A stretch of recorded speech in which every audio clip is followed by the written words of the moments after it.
did earlier called the Shoo fly. And this one is a Shoo fly variation. And so it is made up of 4 patches and half square triangles. And we have been working on half square triangles for a minute now, but we'll go back through them again. So for this, you will need let me back up. For this, you will need, and let me just kind of show it in the background and in the prints. So I'm using 2 different color prints. This one is, I'm using a dark print, and this is 5 inches square, and there are 2 of them. I have 5 inches square, 2 of them for the background. This is going to make the half square triangles. Then I have 2 strips, and one is really long. I'm not going to need this whole thing, or no, I know what it is. I have 2 of these. Let me take one out. I have one really long one. That's what it is. I don't need this whole thing. So I will trim that down. But this is 2.5 inches, and I need it to be at least by 2.5 by 10. So I need at least a 10-inch strip. And then this one is also 2.5. So we will just cut a piece to match it and then go from there. So we're going to subcut these, and you need 4 of them, and they're each going to be 2.5 inches. So that's why we only need a 10-inch strip, but we're going to go a little bit longer. We'll use those extra pieces for something else. And then last but not least, we need a 4.5-inch square. Okay. And that's in the background. So let's start off with these since we have them together. And I do have a little bit of a fold in here, and I'm going to just press that fold out just so that everything lines up. So the Shoo fly block is going to call for 4 half square triangles, the center block, and 4 patches. I just want to knock that out of there. So what we're going to do is find the right side of this, and we're going to line that up with this. There is a selvage on the end of that, so I don't even want to include it in with what I'm sewing. So I'm starting a little bit lower. And again, this only has to be a 10-inch strip. And we're going to sew a 1/4-inch seam. And I don't mind that the selvage is on there because I'm going to trim one end anyway. So it doesn't have to be perfect on the ends because we want everything to line up.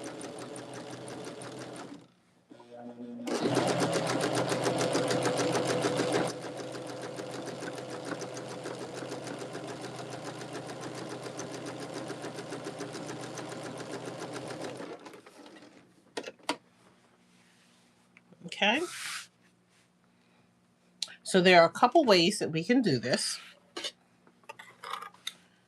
So first I want to cut off the excess so that I line that up.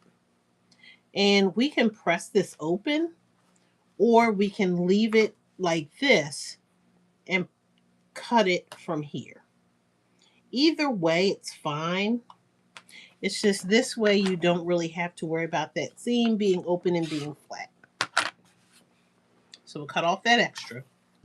Now, again, instead of opening it up, we can take our ruler, find 2.5, line everything up,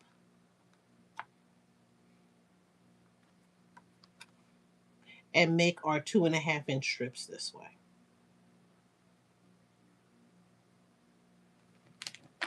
I like to measure in silence because if I don't, then I will mess myself up. So I just like to make sure that I'm right. If I talk and try to measure at the same time, I find that I will end up doing the wrong thing.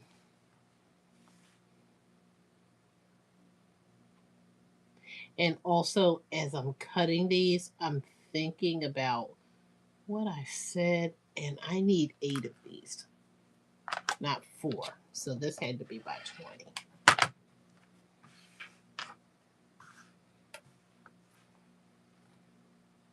I think I said by 10.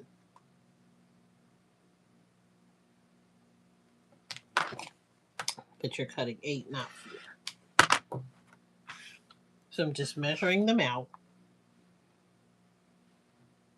and cutting the units. And I keep wanting to go to 3 for some reason. And that's why I need to just count, stop talking, count. Stop talking, count. So you want to measure twice and cut once. And again, we're making a Shoo 5 variation. And we are, excuse me, we are using half square triangles and 4 patches.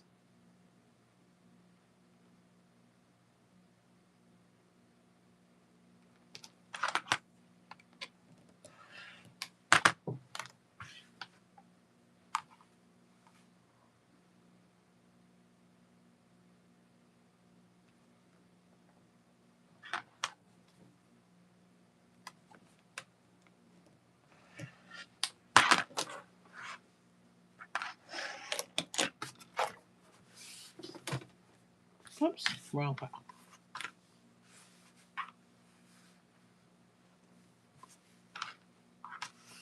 Okay. So we have everything that we need for the 4 patch. You can make a decision if you want to press these so that the seams. Hi, good evening. How are you? Quilty by Alicia. You can either press the seams open or you can press them to the dark side. That's totally up to you. So if I didn't subcut and I pressed them and I pressed the seams open, I wouldn't have to press them one by one. That's like the trade-off from doing it this way. Sometimes I think that you get a better accurate cut when you press them with everything closed. But again, that's personal preference. So you can press the seams open if you prefer. That's just a matter of taking your fabric, turning it upside down. You can finger press just to get that open. And then just press with your iron. So you don't have to move the iron around when you're pressing. You just want to press the seams flat. And then we're going to twist them so that we create the 4 patch. If you press your seams open, opposed to pressing them to one side, if you press them to one side, we do what's called nesting. If you are pressing them open, you can't nest because you have evenness on both sides. So then we just line up the seams. And we're really trying to eyeball it to make sure they're lined up. And we clip, and then we can sew the units together. So I'll go ahead and finish pressing these. And then we will we will stitch all of them in a chain. Just one right after the other in a line. And that way, we could just knock all of that out. Once we do that, other than pressing each of those 4 units, that will be done and we can work on the half square triangles. So the only 2 things that we have in here are 4 patches and half square triangles. So again, we're making a Shoo Fly block, but the variation is that we're adding a 4 patch in here instead of just regular blocks. So again, we just hold the iron for a couple minutes. For a couple seconds. And then we just press. Make sure that is open up and we press. And again, I could do it the other way and nest, but for this one, I'm just opening the seams up.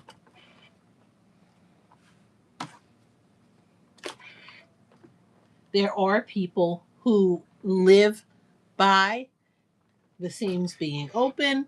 There are people who live by the seams going to the dark side. I will vary it one way or the other, depending on how I feel or how I think the block should come together. So sometimes it just makes sense for me to do it one way or over the other. But again, I'm going to line these up and then clip. And the clip is just holding it in place. And I like to leave the clip there until I get it to the machine and I'm stitching it, and I can just about guarantee that it is going to hit in the right place for me so that those seams line up. Sometimes if you don't clip it, sometimes your fabric will stretch on you a little bit and it may throw the seam off. Sometimes it'll just throw the seam off regardless of what you do. So sometimes you just can't get it as perfect as you would like. But the goal is to get it as close to perfection as you possibly can.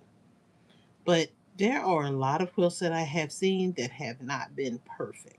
Now, I'm not sitting in the quilt show or sitting looking at somebody's quilt at a store or something that has been gifted and looking for the errors. But most of the things that I've seen, quite a few of them have not been perfect. And usually that's because of some people will mess something up and they're like, you know what? It'll add character. Now there are perfectionists who will say, nope, I'm going to do it again. And that's okay too. So we're lining the seam up and then we're clipping. Now we'll take it back to our machine. Everything should line up. Keyword is should. And we're going to take it to the machine and press a 1/4 inch. Once we do this, other than pressing the block or the unit, this part will be done for the block.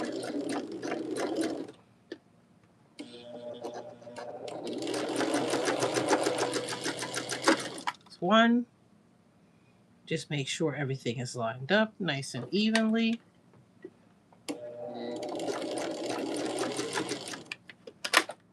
I am using my finger to kind of hold that seam in place, because if I pull or do something just a little wonky, it'll separate it and I don't want that. That was 2. There are 4 of these units.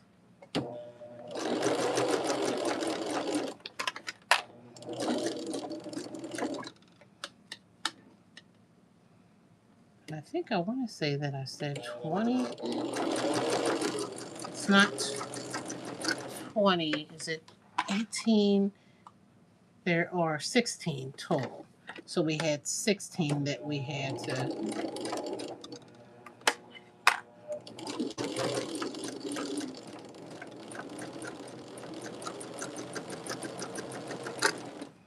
make. So 8 units each. Okay.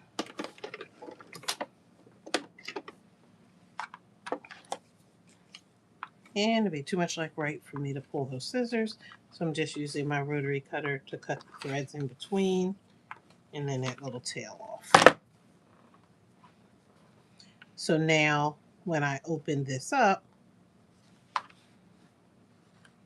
I can separate these and then I can press those down to finish that unit off.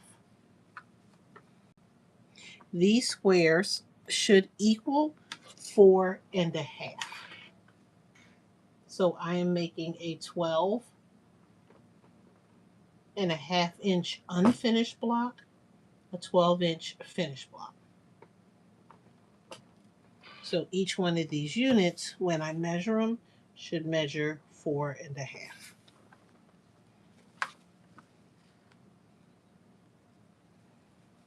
So again, just using my fingers to press the seam open. It's just a finger press. And that just gets this started. And then when I take it to my iron, that just helps me to press that seam open. Now, that doesn't mean that sometimes my iron or the seam won't want to close right before the iron comes down on it, and it may do something different, but for the most part, it should do what I need it to do.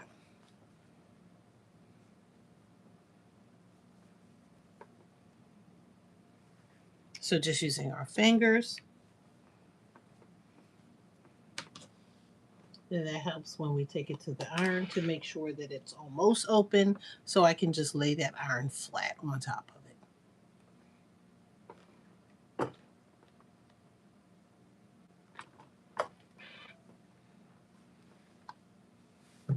And we have one more.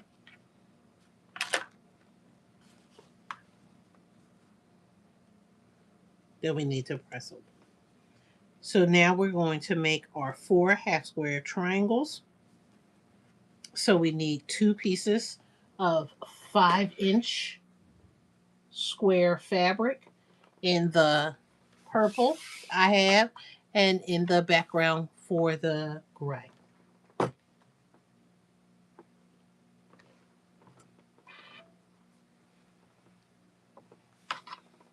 I have already drawn a line on the diagonal of the lighter one because it's easier to see. And that is on the wrong side.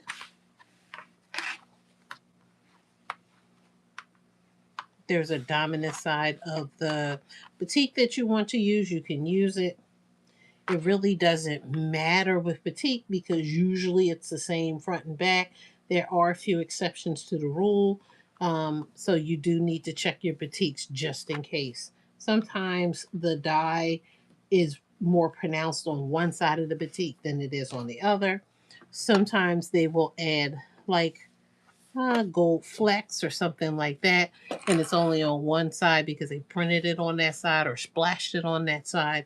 So just make sure that you have it on the side that you want. We'll line up the 2 together. So the one with the line is faced up, and I'm going to stitch a 1/4 inch on either side of that line.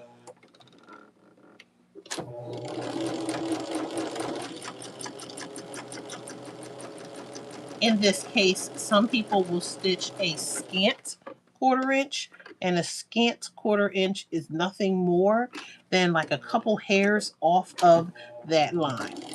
And we say hairs because you really do want it as close to the line as you possibly can, but you get a little bit more wiggle room if you have to trim the square up, or trim the square down, I should say.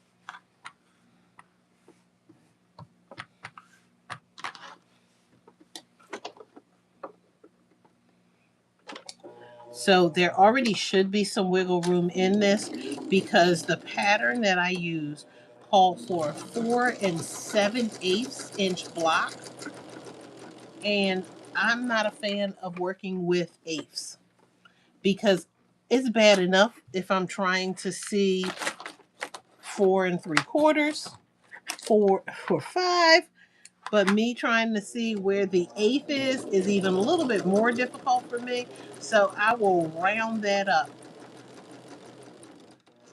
to the nearest 1/4 inch just because it's easier to see. Okay, so on either side of the line, we stitched a 1/4 inch, and then either using our straight edge or our scissors, we place the straight edge on the line that we drew, and we cut the block in half. This will yield us for each square 2 half square triangles.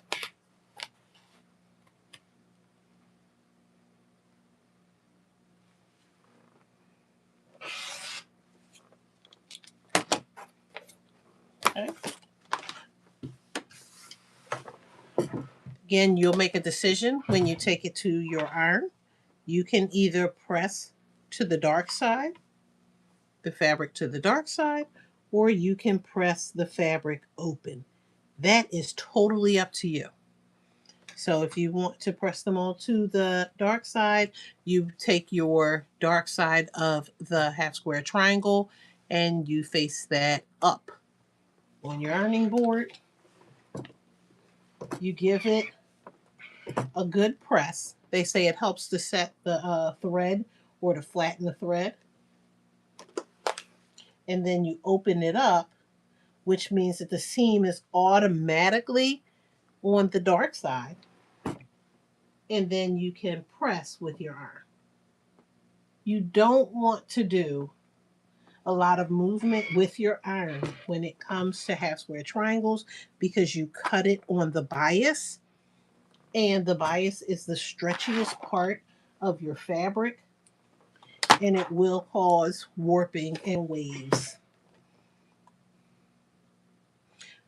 So again, just set it dark side up, press right over the seam, open it up, and press the seam open. If you're opening it up and just pressing to one side, you're pressing it open, you just finger press it open and then you press it open with your iron. So either way, it's up to you. I pressed open all of my 4 patches. I'm pressing to one side my half square triangles. It's your preference to mix and match. You can absolutely do the same thing throughout, or you can mix and match. I like to nest my half square triangles if they need to be nested, which is why I automatically press to one side. And that's whether I have to nest or not. Okay. So the only thing that we need to do to these is just to make sure that they are nice and even. Everything is 4.5 inches square.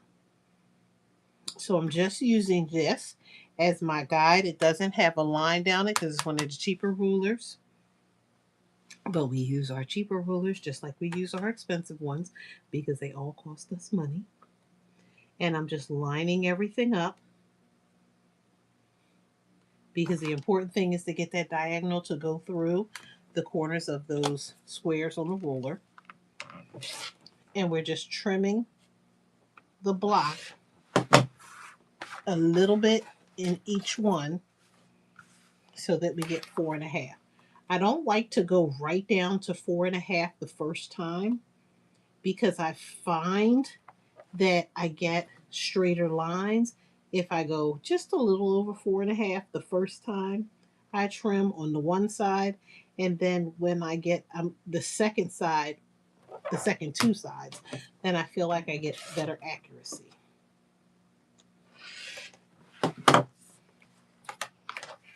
And the goal is to get it to go through one corner and the other corner. So you want that diagonal to go right through those corners. 4.5 inches. So we have 3 more to go.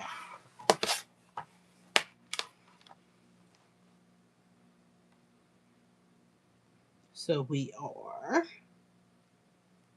making sure everything is lined up.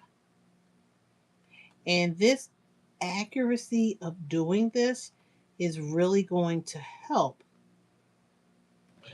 when it comes to lining everything up when you construct the block. So the better your units, the better your final block. The better your final block, the better your quilt. And again, I don't shoot for perfection, but I want to try to get it as close to perfect as I possibly can.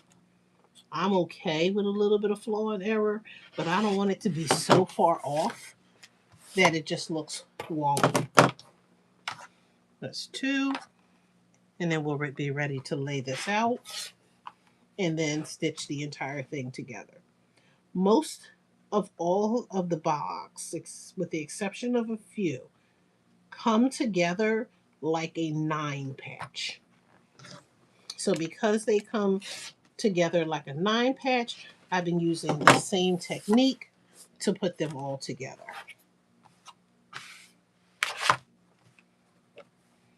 So I absolutely treat it like a 9-inch. But again, that's making sure that everything is going to be 4.5. All the squares have to be 4.5 or darn near close to it in order for this to work. And when I mean darn near close, like if it is a scant over, it doesn't matter. And if it's a scant under, it won't matter. But if it's a quarter off, a half off, you're going to have some issues. A 16th and an 1/8, we can have a little wiggle room to get it right.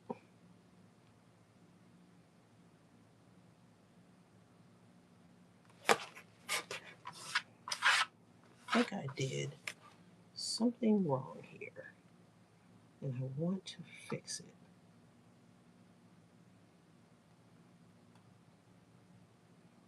So I just want to make sure, but I think everything is working on this side. So we try that again.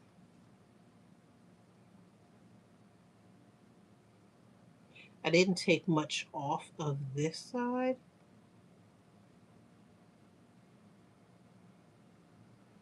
So because I didn't take much off of this side has a little bit more on there. And the white is throwing my eyes off. Okay. And I just want to make sure that that works. Okay. So here's playtime.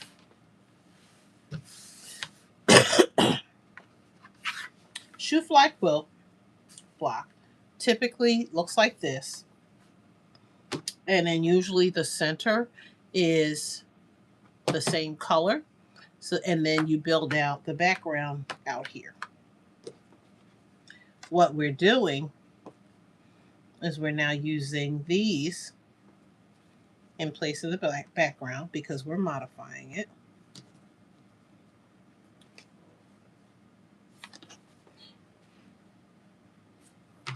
And then this goes in the center.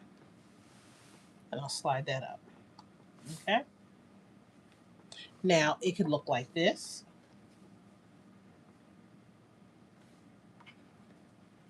It could look like this.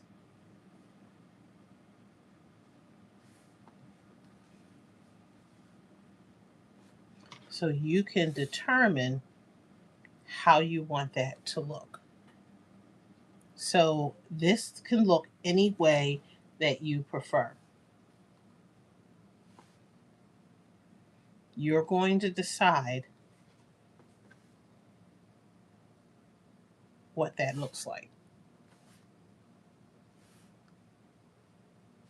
And let me just check to see what their layout is, but you're picking the one you want. And they actually have it going this way. Actually, they have it going in the other direction, but it doesn't matter. It's the same thing. So you would pick your layout so you can play around with that. But now it's time to sew these together.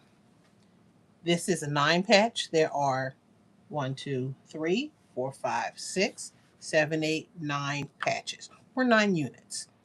And what we're going to do, and I always say, it doesn't matter. I can flip these over onto this. I can flip these over onto this. I could flip these onto this. I can flip these onto this. It doesn't matter, but you just need to be consistent. I usually like to flip this way first just because it gets it out of the way of the machine. So I flip all of these on top of here to begin with. There's no seams that need to be lined up, so I don't need to clip it, and they're small enough. Everything was trimmed to 4.5, so they should measure right end to end.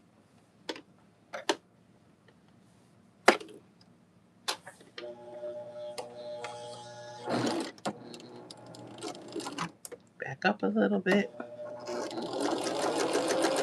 And then we're just going to sew those first 3, or those first 6, if you will, together. Line everything up and stitch. Oops. Sometimes your foot will push your seams back, and you just need to lift the foot up and adjust it. That's why there's no need to rush.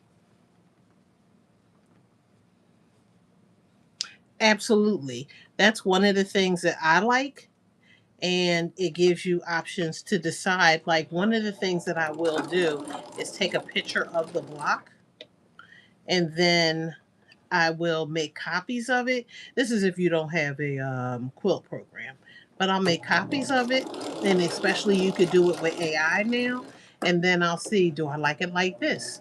What would happen if I change the layout to this?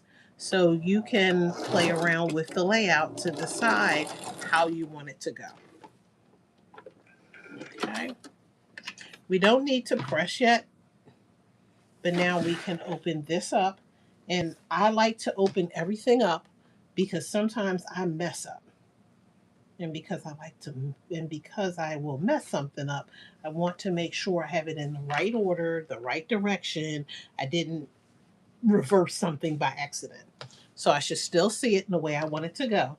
And this time I'm going to flip these over. Now I just want to clip them because, again, when I move this, I want them to stay in the right order. So they don't have to be perfect, because I'll get that right when I get ready to sew them. So I just don't want them to mess up. So I'm just clipping it. And again, I'm not clipping it for any other purpose than to keep it in order, because you notice I left the chain alone. And part of the reason that I like to do that is because it keeps everything in order, and then I don't accidentally mix the order up. But all of these should be the same size, because remember, we trimmed everything to 4.5 inches. And if you don't like that center block being plain, you could have changed the color of that center block.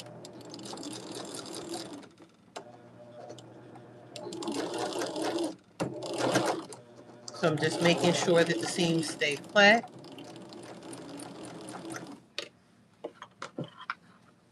As I'm sewing over everything. Again, I really don't need the clips. They were just there to hold everything in place to make sure that I had everything in the right order, nothing got separated. A lot of times I will clip everything just because it's easier that way, especially if you're working on quite a few squares all at one time. Because sometimes you will start a project, you'll do it in stages and batches, and then you'll set it aside, and then here comes the cat. Here comes the kids. Here comes human error. And if you clip everything, even though everything is fallible, there's less likely of an opportunity that if it, falls on the floor or the cat tramples it, that the pieces will separate because you clipped it. Now, if the cat plays with the clips, or if the kids step on the clips, that's a whole different ballgame. But then maybe they shouldn't be near your sewing stuff. Okay. So unit 1, 2, or row 1, 2, and 3 are all done.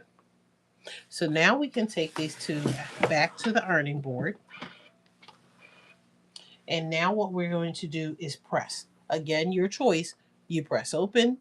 You can press going to the right one way, to the left going another, press in then out. That's totally up to you. Sometimes I will let that be dictated by the bulk of the seams. So sometimes to reduce the bulk, I'll press it open. Sometimes I'll press it to one side to nest. That again is personal preference. I'm going to press these open. But again, you're not married to a certain way. Some people will tell you it makes more sense to do it a certain way, but it's like there's no rule that says you have to do it that way. And when the quilt police come for you, tell them it's your quilt and mind their business. But I don't have a problem with suggestions. So don't tell me that it's wrong, but if you say, did you ever try, like technically you're telling me I'm wrong, but it's a nicer way of saying, hey, try it this way. Did you ever think about this? Always comes across a lot better. Okay, so we press the seams flat in one row. Let's get to the second row. Did this twist on me? Okay, just want to make sure that stays straight. And we're just pressing them all open, and then we'll clip these together. We'll sew the rows together, and the block will be done. So again, this is a Shoo Fly block, and it's just a variation of the Shoo Fly. A lot of the blocks that we did in order to get these nice angles required some sort of half square triangle. So we did produce a lot of half square triangles.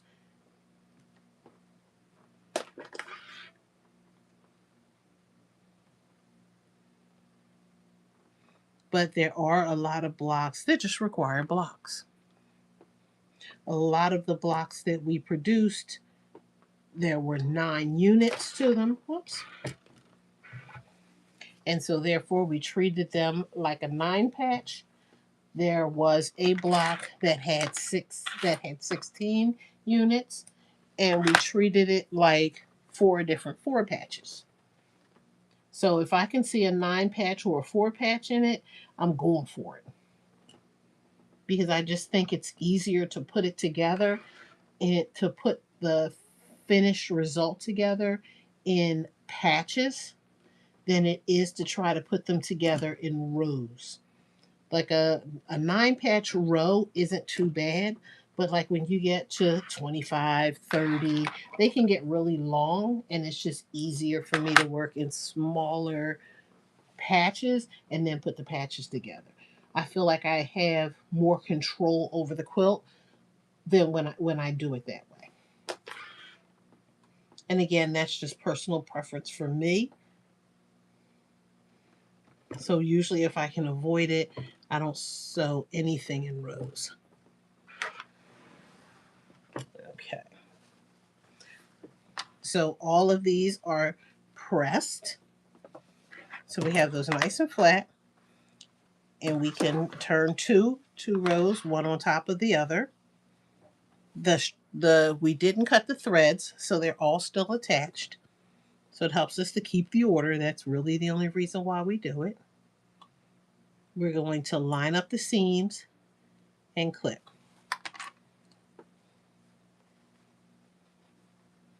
We're lining up the seams and then clipping. There's nothing else that has to be lined up other than those seams.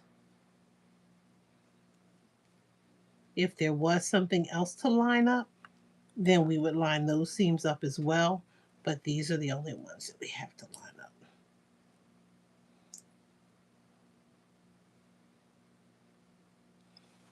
And just because, we can open that up and we can do the other row. Line up the seams, and you could do it the 2 first and then come back and do the other one. That's up to you. I just prefer to knock them all out while I'm here, and I can just clip it. Now, if it were going to get in my way, I wouldn't clip it, but it's not in my way, so it's okay.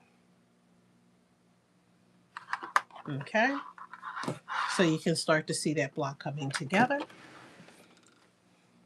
We're going to take this back to our machine. If everything was lining up the way that it needed to, it should continue to line up. As long as your seams are staying the same. So our seam should be a 1/4 inch seam, And if we mark that on our machine, if we use a magnetic guide, if we're using a 1/4 inch foot, all those things will help to get a 1/4 inch better than you just eyeballing it. Oops. Did that come out? No. I don't know why it sounds like that. That sounds a little bit better.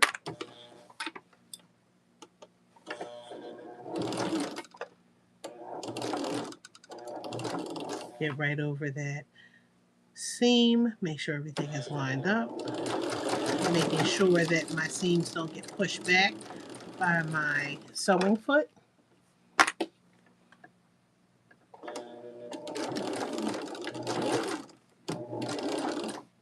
And here we hit the last one on this row. Now the 4 patches underneath, I do want to make sure that seam is straight. Whoops, didn't mean to do that. I released the clip, so no harm, no foul. Just wanted to make sure everything was straight. Let me get the seam underneath the foot so it doesn't push it back. If everything is lined up, it should line up here.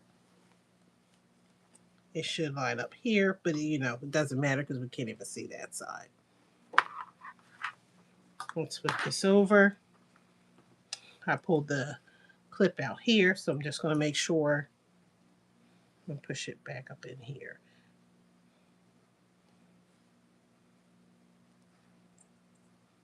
And clip. Okay, and then we'll do this side. Again, this is underneath, so we're going to make sure that lays flat. So that's another reason why, right, you could add a clip, but you could just make sure that that's flat and it'll be fine. That's why some people prefer pins.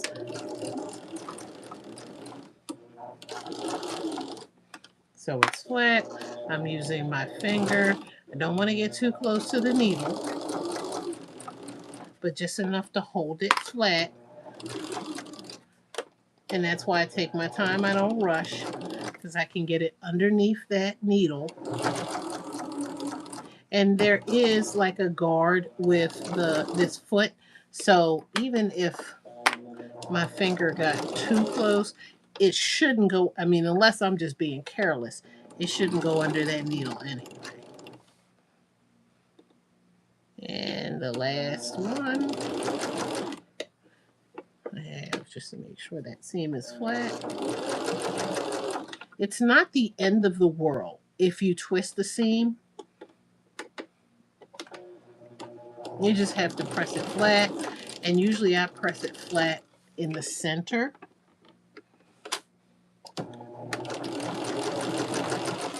So it doesn't create bulk roll inside of a seam. Okay, and then if I open this up, everything should be lined up on this side. Everything should be lined up on that side. I have a couple little threads that I need to snip, but for the most part, that part is done. I'll slip those threads whenever. So you can either press closed or you can press them open. Again, that's totally up to you. I think I even twisted a seam, but it's not the end of the world if I did that. So even like with all of the paying attention, I still did that. And if it really mattered, I take it out, but it doesn't matter that much to me. So I'm just giving it a good press. And again, you're not, first of all, I don't want to disturb the seams and move those in different directions because that'll cause twisting. But I'm just pressing with my iron just to get those seams flat so that when I flip it over, I don't have to worry about those seams twisting, hopefully, on me when I flip it over. So everything is nice and flat. Let's flip it over. And this time I'm just running the iron near the seams just in case they folded a little bit. Sometimes when you press to the dark side or you press to one side, your seams will fold on one part slightly on you and you just need to press them out flat. But again, you don't want to move your iron like rubbing it all over the place because it will distort the block.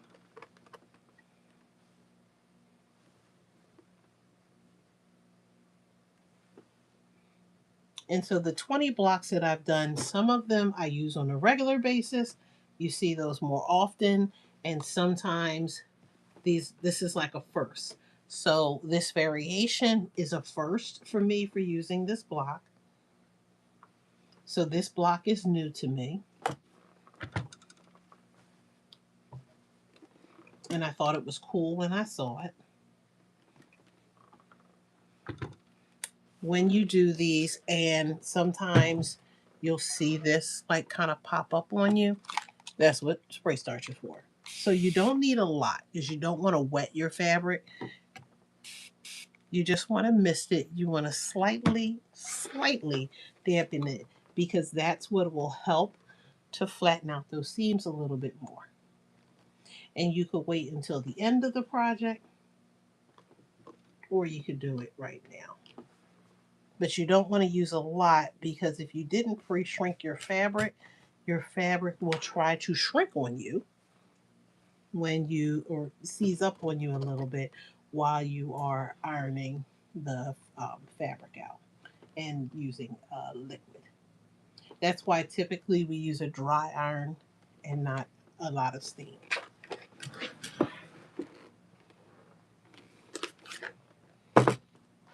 And here we go, the Shoo FlyVariation. I love how it makes like that little design in the center.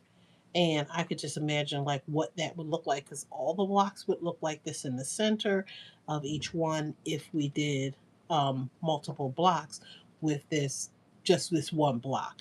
So we could leave everything orange and keep the purple, or we could change out the purple and then just keep, and then change, and we could keep the, I'm saying that right, or we could change out the purple and keep the orange. We could change out the orange and keep the purple. We could do this totally scrappy if we wanted to and have a bunch of different colors in here. So we could just get away with using our scrap stash. But this is a great block. Again, this is number 19, the Shoo Fly Variation block. And we have one more to do, which is the bear paw. And I might not do it, we'll have to see. I might do it tomorrow. We'll see how things go to finish out 20. So thank you everyone for joining me today. I don't know about perfection, girl. Don't look too close, Denise. But thank you. I try as best as possible, like I said, to get it as to look the way that it should look. But thank you so much. This is the Shoo Fly Variation. I will include the link in my description. However, for right now, it is Delaware Quilts that I used most of the blocks from. So this is Delaware Quilts, so you can check out their patterns. They are free. And I will say this before I leave. Looks different on point, doesn't it? So, you can change the look of a quilt just by changing the direction of